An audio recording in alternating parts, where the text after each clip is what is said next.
For 38 years, he had been waiting for something to change.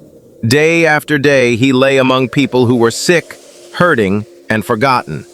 And then Jesus walked toward him. Not because the man had found Jesus, Jesus found him. The man was at the Pool of Bethesda in Jerusalem, surrounded by the suffering of others. He had been an invalid for 38 years. 38 years is longer than some people can imagine. Years of watching others hope, years of waiting, years of wondering if this would ever be his turn. And perhaps the hardest part wasn't simply that he couldn't walk. It was that he had learned what it felt like to wait without seeing an answer. Then Jesus saw him lying there. Jesus knew he had been in that condition for a long time, and he asked him a question that seems almost surprising. "Do you want to be healed?" The man didn't answer with a simple yes.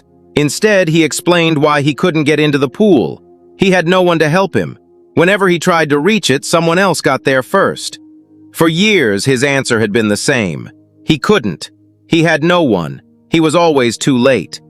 But Jesus wasn't asking him to explain his past. Jesus was about to change his present.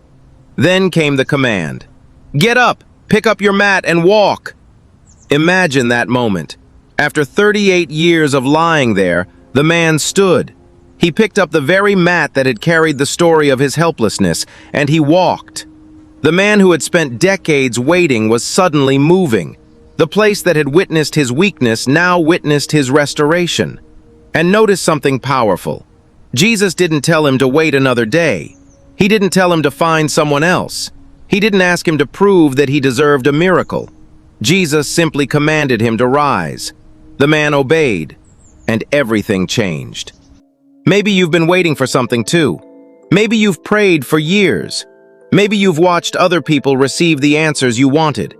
Maybe you've started believing that your situation will never change. But this story reminds us of something important. Your waiting does not mean Jesus has forgotten you. The man at Bethesda had waited 38 years, but Jesus knew exactly where he was. And when Jesus came to him, the years of waiting were not the end of his story. Maybe your miracle won't look exactly like his, but whatever you're carrying today, remember this. Jesus still sees people who feel forgotten. He still meets people who have lost hope, and he is still able to bring new life into places that seem impossible. So if you're waiting on Jesus right now, don't give up. What are you trusting Jesus with today?